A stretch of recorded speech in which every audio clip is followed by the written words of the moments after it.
Now Moses was tending the flock of Jethro, his father-in-law, the priest of Midian, and he led the flock to the far side of the wilderness and came to Horeb, the mountain of God. There the angel of the Lord appeared to him in flames of fire from within a bush.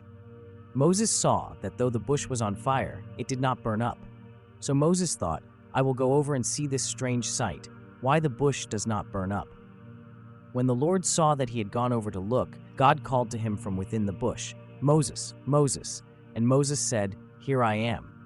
Do not come any closer, God said. Take off your sandals, for the place where you are standing is holy ground.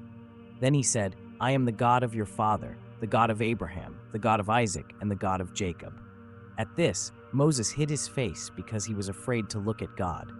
The Lord said, I have indeed seen the misery of my people in Egypt. I have heard them crying out because of their slave drivers, and I am concerned about their suffering.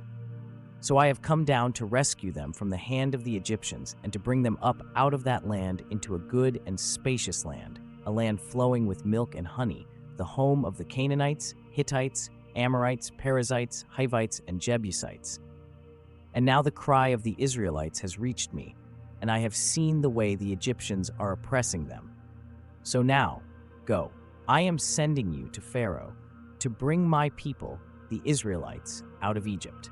But Moses said to God, Who am I that I should go to Pharaoh and bring the Israelites out of Egypt? And God said, I will be with you, and this will be the sign to you that it is I who have sent you.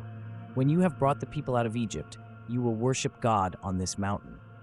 Moses said to God, Suppose I go to the Israelites and say to them, The God of your fathers has sent me to you, and they ask me, What is his name? Then what shall I tell them? God said to Moses, I am who I am. This is what you are to say to the Israelites, I am has sent me to you. God also said to Moses, Say to the Israelites, The Lord, the God of your fathers, the God of Abraham, the God of Isaac, and the God of Jacob, has sent me to you. This is my name forever, the name you shall call me from generation to generation. Go, assemble the elders of Israel, and say to them, The Lord, the God of your fathers, the God of Abraham, Isaac, and Jacob, appeared to me and said, I have watched over you and have seen what has been done to you in Egypt. And I have promised to bring you up out of your misery in Egypt, into the land of the Canaanites, Hittites, Amorites, Perizzites, Hivites, and Jebusites, a land flowing with milk and honey. The elders of Israel will listen to you. Then you and the elders are to go to the king of Egypt and say to him, The Lord, the God of the Hebrews, has met with us. Let us take a 3-day journey into the wilderness to offer sacrifices to the Lord our God. But I know that the king of Egypt will not let you go unless a mighty hand compels him.